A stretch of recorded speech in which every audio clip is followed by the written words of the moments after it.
Day one of Denver Broncos Mandatory Minicamp is in the books, and two players on the offensive side of the ball stood out in a big way. Plus, what was the overall flow of practice? You get that and much more on today's brand new episode, Locked on Broncos.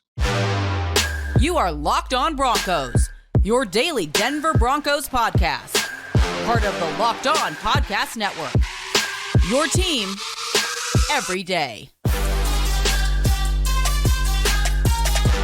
The Denver Broncos were back on the practice field at the Pat Bowlen Fieldhouse on Tuesday for the first day of mandatory minicamp. What was the buzz? You'll get all that on today's brand new episode of Locked on Broncos, your daily Denver Broncos podcast, part of the Locked on Podcast Network, your team every day. Shout out to everybody in Broncos country. Thank you so much for tuning in, making us your first listen of the day every single day. Shout out to all the everydayers out there as well who tune in, whether you listen wherever you get your podcast or whether you watch on YouTube. Subscribe or follow so you never miss out on a day's worth of Broncos news, content, coverage, and more. Because when you want to know what's going on with your team that you root for on Sundays, this is the place to be. I'm your host, as always, Cody Roark, Broncos reporter for Mile High Sports. Joined alongside, as always, by my co-host, Sayre Bedinger, site expert, predominantlyorange.com. Day one of mandatory minicamp in the books officially for the Broncos on Tuesday. There's a practice on Wednesday and Thursday before they're off for a good period of time before reporting back for training camp. And one of the stories we've been talking about all throughout the offseason, what we're looking forward to seeing is one guy making his return in particular, and that is Tim Patrick at the wide receiver position, coming off of an ACL last year. Sayre, there was a little bit of a transition for Tim Patrick at mandatory minicamp. After not doing too much during the OTA side, he got some team reps during mandatory minicamp, and he came away with a few catches on the day. He looks good. He looks like he's getting his confidence back out there as well. That is a big sign here for the Broncos and for the offense that could now, for the first time in a long time, see Tim Patrick, Courtland Sutton, and Jerry Jeudy playing together. We need just at least one game with all those guys on the field, right? It's been a while. It's been a while since we've seen that. So I would love it. And Cody, I thought it was interesting when Tim Patrick met the media on Tuesday. He kind of compared his situation out there, kind of getting reacclimated to being out on the field and doing the team stuff. He kind of compared it to playing the Madden video game, like when your quarterback is really on fire or whatever, you can see the whole field. And when the quarterback is struggling, it kind of like shrinks your line of sight or something like that. I don't know exactly, but I thought it was a good analogy. Is the vision cone. There you go. That's it. So he's basically saying like, look, I'm out there. I'm not quite able to see everything in full, like the full view of everything, but he's like, I still I can make plays, So I love the confidence that he has, just to be like, you know what, I'm still learning how to apply the offense. I'm still kind of learning on the fly, but at the same time, you throw the ball in number 81's direction, he's going to make a play on it and he's going to do something with it. We desperately missed that from the Denver Broncos offense last season when he was absent. So, and of course, a big deal was made about Javonte Williams coming back after just 33 weeks, being injured against the Raiders last season. Cody, it's pretty significant. It hasn't even quite been a year for Tim Patrick as well. And he's obviously getting back out there on the field and making plays, running around there, doing his thing before the team breaks, before training camp. So exciting to have him back. Look, on top of that, Tim caught a couple of passes in traffic as well, which is a great sign for a guy coming off of an ACL, right? Anytime someone comes around you, one thing you don't want to do in mandatory minicamp is run so close. And I think defenders understand this as well. You don't want to run so close to a guy where you maybe bang knees or bump knees or quads or something like that. So it was good to see him respond, like catch a couple of passes in traffic. While Tim had a very big day for the Broncos, I do want to give a shout out to Courtland Sutton, who has continued. I mean, Sayre, I would say altogether, like if I had to choose an offensive player who has stood out, who's been consistent all throughout OTAs and going into mandatory minicamp, it has been Courtland Sutton. He's continued to make plays. He's continued to just take that next step there in terms of just being more consistent so far in the practices that we have seen. And look, hey, it was also a good day for Russell Wilson. And I'll mention this note here about practice. I can't go into too much detail about what exactly happened, some things like that, but Russ was quick. He was decisive. There were reads that he was going to, and he was following through with them. You could tell that there was a decisive nature in there versus last year. When you watch the film, you can clearly tell that there was no decisiveness pre-snap as to where they were going. There were no key reads there, and a lot of that was due to the lack of offensive foundation under Nathaniel Hackett and his system. With Sean Payton, everything is crisp. It's detailed, and there's a rhyme for every reason in terms of what they are doing on the field. Russ looked really good in mandatory minicamp, obviously on Tuesday at the Pat Bowl and Fieldhouse in Dove Valley. Overall, though, going back to the Tim Patrick notion as well, I asked him, not many people understand the process of coming back from an ACL. It's a physical journey, but it's also mental. And he said his family, his friends, his close ones, watching a lot of film, especially film of him making plays. He said that's what kept him going. That's what kept him positive all throughout the entire process.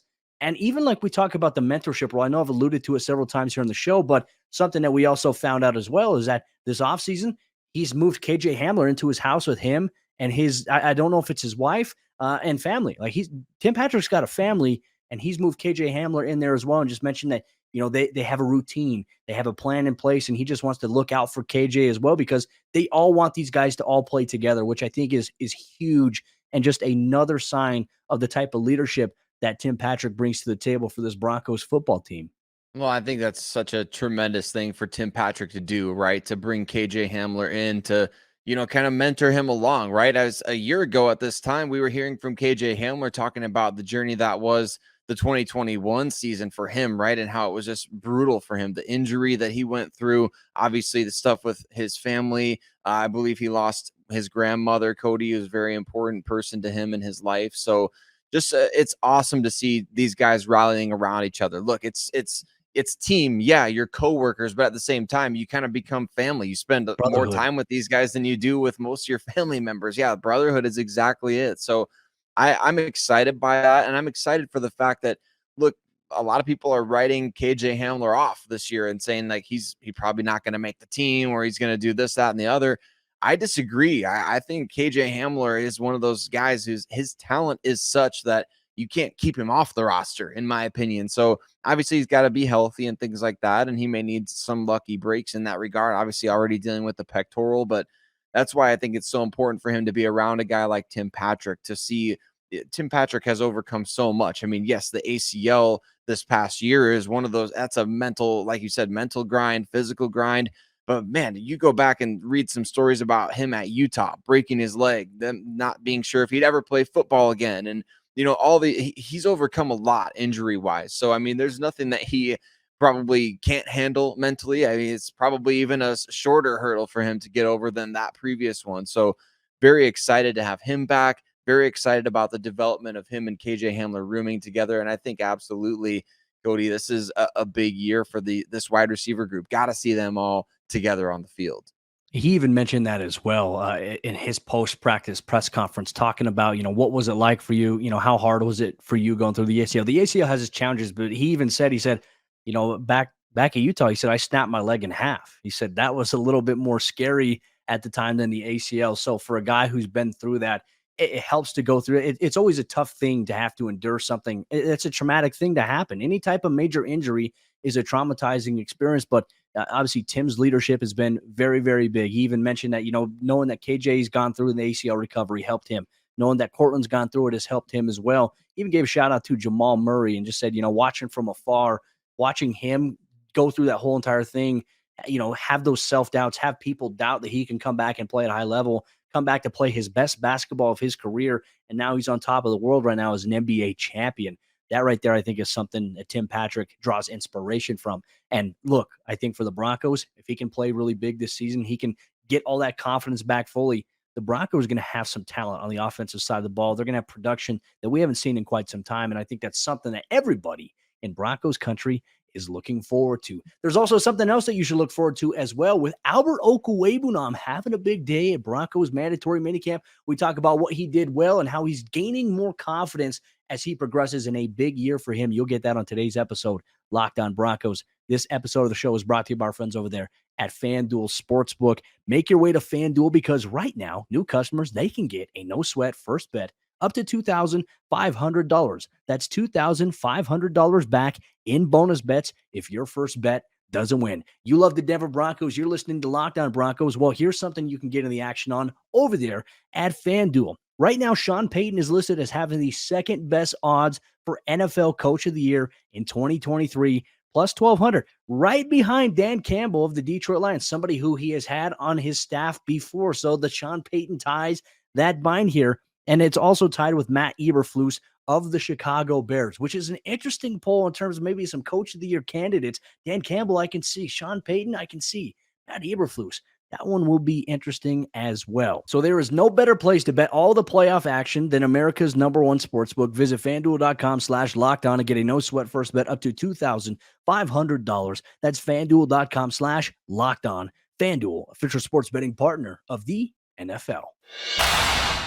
Well, Sean Payton says that confidence is born from demonstrated ability. And Cody, that quote applies directly to Albert Okwuegbunam, the Broncos' fourth-year tight end, who, gosh, feels like 2022 was a wasted year for Alberto. And I think Sean Payton, Cody, made a great point today in his post-practice press conference, just talking about Alberto, talking about how it's their responsibility as teachers to get the best out of these guys. You've heard a couple of times, I think, Sean Payton and Jerry Rosburg, the former interim head coach of the Broncos, kind of make allusions to the previous coaching staff not necessarily doing their job in terms of helping Alberto along as a young player. Great to hear that he's had a big day at the first day of mandatory minicamp. What can you tell us about his big day, and what does it mean for Alberto going forward? This tight end room has gotten a makeover in 2023. Well, I think the thing that we're seeing here, at least specifically in Sean Payton's offense, and look, maybe we can even say we saw a little bit of it when Pat Shurmur was controlling the Broncos offense, but overall, you're seeing Albert's size used properly. You're seeing him used in situations where, hey, what have we talked about as a strength of Alberto for quite some time? Get him in space, let him catch the ball, and let him do work. That's exactly what he's done. And he also demonstrated the ability to go downfield, had a couple of big plays downfield for the Broncos offense. I'm talking about absolute dimes of a throw by Russell Wilson in these situations and instances. And I think even one of them by Jarrett Stidham. But on top of that, you're seeing a guy who's going in, he's making these plays that, you're wondering, can he do this consistently, right? And that's even something that Sean Payton alluded to after practice is just build on that, right? And you talk about it. Confidence is born from demonstrated ability. You can't just have confidence in yourself and say, all right, hey, I think I can do this. You have to go out there and you have to consistently do it. And he's always talking about this. And what he means is take these things, take these moments. And look, in our own lives, maybe like playing, I played sports. Sayre, I'm not sure what, when you were younger, what sports you played, right? But you ever had that moment, or even just like doing podcasting? When I first did podcasting, I was not confident in my voice. I was not confident in my ability to deliver and convey the information that I know. But you practice it, right? You practice it, you do it, you put it into practice so many different times to where you were like, all right, hey, I've done this. I can do this. And all of a sudden something clicks inside of you where you have confidence in your ability to do those things. That's what we're seeing here with Albert Okwuegbunam, because I can tell you this, last year, after seeing how the Broncos offense misutilized Alberto lost his confidence last season during that stretch, because we're sitting here wondering like, okay, Denver's getting banged up at injuries.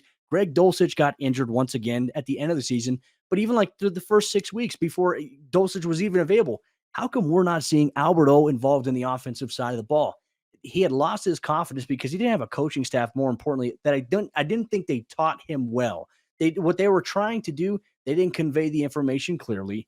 But more importantly, this is a guy who they kept in the dark for quite some time. And I think that's disappointing overall. Obviously, George Payton, I don't know if you remember right before the trade deadline last year, Alberto was brought up and he mentioned, we like Albert. We want Albert to be here and continue to grow and develop as a player. That wasn't just GM speak. That's how they truly feel. And now Sean Payton, who you and I have talked about and have referenced his history working with tight ends, he understands that position. He works with that position as well. He goes around every position, but more so specifically, he knows how to reach tight ends. And for Alberto, now that he's made these plays, he's got to keep making them, keep stacking on that, because what he did, I would say today during mandatory minicamp, if he continues that, it's going to make a very, very hard case for the Broncos to move on from him. I don't think that they could in this situation. And that's exactly what we've talked about, isn't it? We've talked about how Alberto has to make sure that he makes a case so strong in the offseason that the Broncos get to final roster cuts and they're like, we can't live without him on this team. We can't not have him. We have to bring him into the fold because there's a role for him. And I think there is, Cody. I really do. As much as we want to get excited about the Greg Dulcich hype train, as excited as I was about the Adam Trautman trade, which still am, I'm fairly excited about that. Excited to have him on board. Excited to see Chris Manhertz blocking some dudes. You know, we're talking about a guy who has over 100 career games, only like 24 receptions.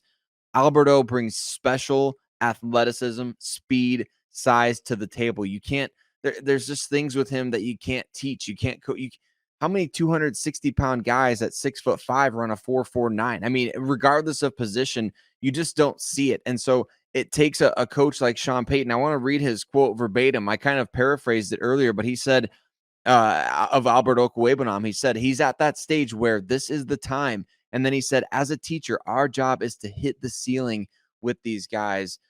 Sean Payton talks a lot about vision. He talks a lot about, you know, what these players, what role they have in mind for them. I think there's something for Alberto in this offense, Cody, to get that swagger back. And to your point about the confidence being bred from, you know, demonstrated ability, it's like in any sport, like you mentioned, you shoot a 3-pointer and you drain it, you hit nothing but net. Well, what are you going to want to do the next time you have the ball? You're going to want to fire away from 3. You steal a base in baseball. What are you going to want to do next time? Well, you're going to be aggressive on the base pass. It's the same for anything. You make a big play in football, like Alberto, that touchdown against the Chiefs. You go out and do that, you're going to feel more confident you can do it again. So I believe, Cody, that the offense needs playmakers. There's no way that you can justify getting rid of a guy who brings that kind of potential to your offensive unit when you so struggled to score points the last handful of seasons. Well, you know, on top of that as well, we had a pretty good view at practice today because it was indoor. And looking at the tight end, I don't think I've seen an undersized tight end of the Broncos tight end room right now. Like, you look at them, decent enough bulk on their shoulders, their arms, their quads, their calves. I mean,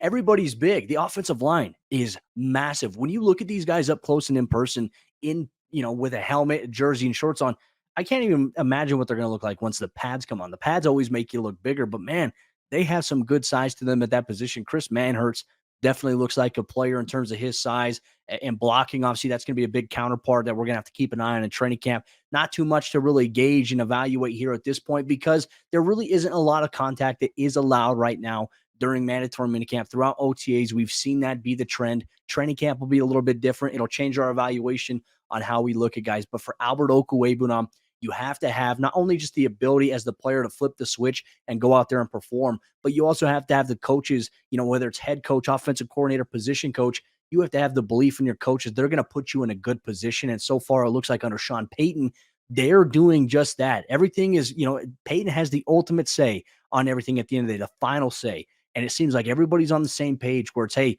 we need to put these guys in positions where they're going to succeed. Sean Payton obviously watches enough film, knows his personnel enough to say, hey, this is what this guy is going to do really good at. This is what we need to work on in terms of maybe building that up a little bit more. What are some areas he can improve? We continue to attack that, but primarily put this guy in a position where he's going to succeed. And that's what the Broncos have done so far throughout practice, throughout OTAs, and obviously on day one of mandatory minicamp. There's 2 more days of mandatory minicamp on Wednesday and Thursday in Dove Valley. I'll be at both practices. You can get exclusive coverage here and recap from Sayre, Bedinger, and myself here, Locked On Broncos, following all the action on YouTube or wherever you get your podcast. One thing, though, if you are a Denver Nuggets fan, the Denver Nuggets are the 2023 NBA champions after dethroning the Miami Heat 4-1 at Ball Arena. Make sure all throughout this week and next week, you go check out the Locked On Nuggets podcast hosted by Adam Ades and Matt Moores. They bring you all the pick and roll action and championship content all week long. Locked On Nuggets, wherever you get your podcasts in audio format, or you can watch them on YouTube. Some Broncos news and notes from day one of mandatory minicamp include an update on Baron Browning, the official signing of Frank Clark, and on top of that, the Broncos held tryouts for 8 players here throughout minicamp. Were there any that stood out? You're going to get all that here on today's episode of Locked On Broncos. Real quick, just want to give a special shout out to everybody in Broncos country. Thanks so much for making us your first listen of the day every single day. Thank you so much for being an everydayer and catching all the episodes that we do. We love interacting with everybody in Broncos country. If you're watching on YouTube, comment on the video down below. Interact with other members in Broncos country as well. Keep it respectful, as always, here on the podcast. But we appreciate you. For all your local coverage of the Denver Broncos, this is the place to be. We bring you short, sweet, to the point, in-depth coverage of all things orange and blue.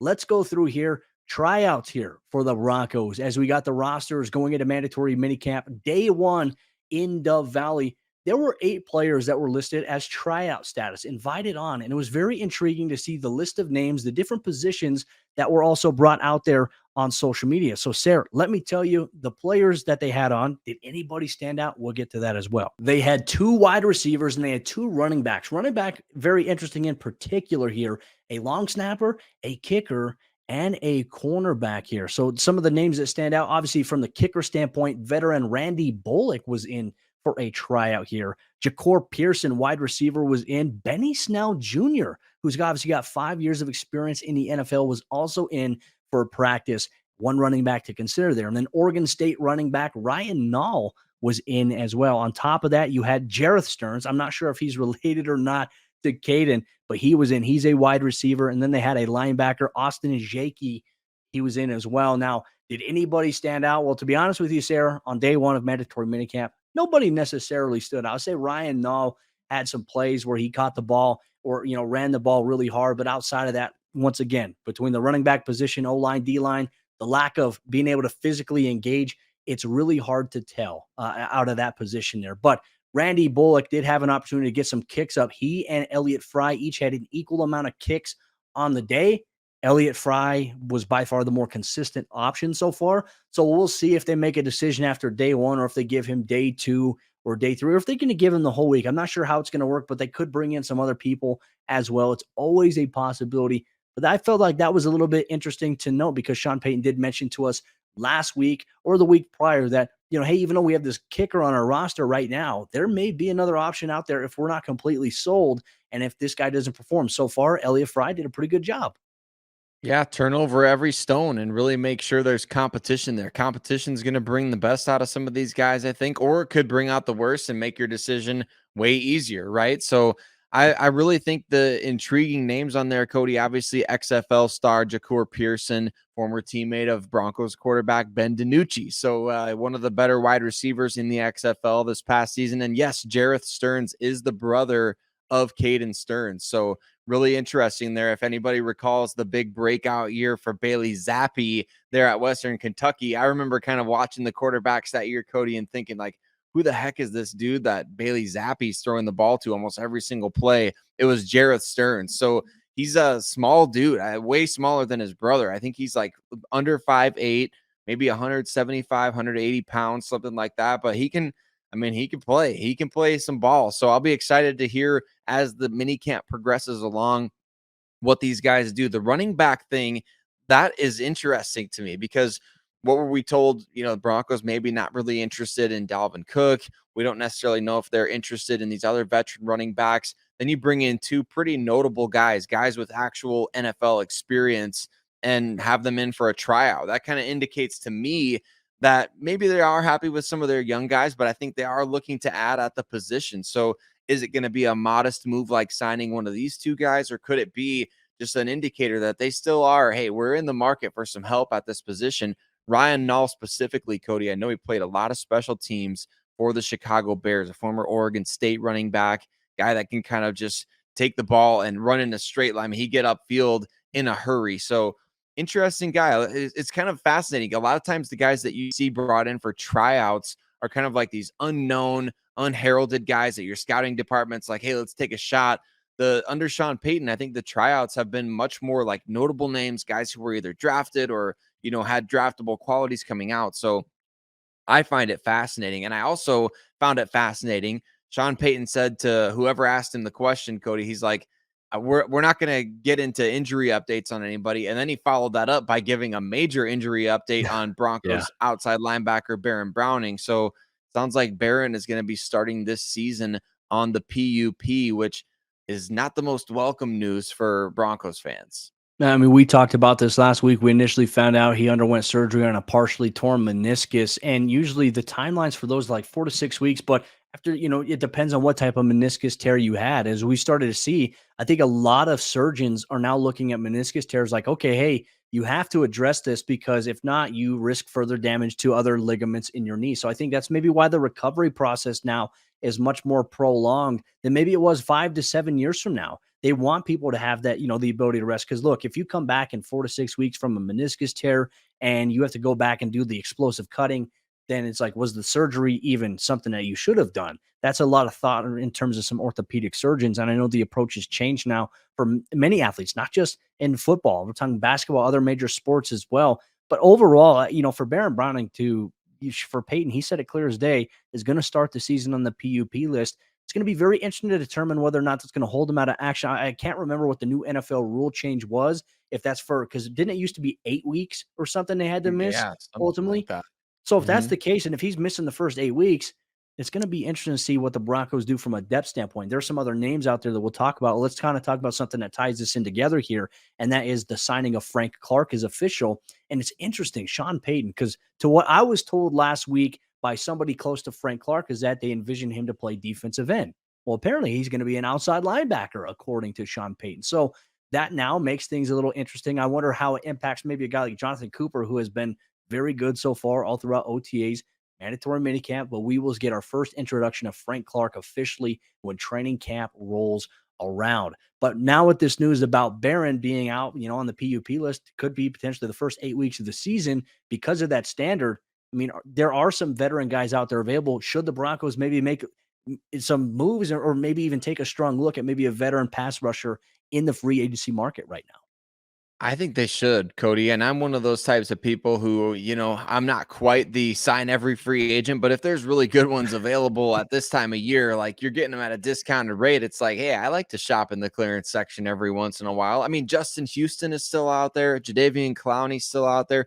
Yannick Ngakoue is still out there. And remember, George Payton, Broncos GM, he once was part of trading for Yannick Ngakoue. That has to be in the back of everyone's mind here. When he was with the Vikings, they traded for him, and of course then they traded him pretty shortly after that as well. So kind of an interesting situation there. These are guys though that are very, very productive at getting after the quarterback, and I just don't think you can have too many pass rushers in today's NFL. We were kind of talking about this leading up to the draft. Broncos didn't necessarily need another third round pass rusher. What they do need though is veterans that can come out there, and they did sign Frank Clark to come out and do that. And we'll see what they get from these younger guys. Nick Bonito, Jonathan Cooper, time to step up big time. If Baron Browning is going to miss significant time, you're going to need those young guys to step up. Maybe an opportunity for an undrafted guy like Thomas Incoom, who got the highest guarantee of any Broncos undrafted player. Maybe an opportunity for him to step in. Maybe Aaron Patrick coming back from injury. Maybe he steps up his game off the edge and forces another roster situation there. So going to be fascinating to see, Cody, but there's too many good names out there to leave on the market. Well, on top of that, Yannick Ngakoue just hired Drew Rosenhaus as his agent. He made a change, and he wants to land on a team before the season, before training camp gets there. It'll be interesting. Will the Denver Broncos make a move at outside linebacker aside from Frank Clark? Broncos country, let us know your thoughts. Should they? Shouldn't they? Drop in the YouTube comments down below. Or if you're listening wherever you get your podcast, you can tweet us on Twitter at Cody Roark NFL, at Sayre Bedinger, at Locked On Broncos. But Broncos country, that'll wrap up today's episode of the show. For all you everydayers out there, we're going to take a little bit of a deeper dive. Tomorrow will be day 2 of mandatory minicamp. What are some of the biggest storylines coming on day? Who stands out? You get all that recap. You get all that coverage right here and more every single day. The Locked On Broncos podcast.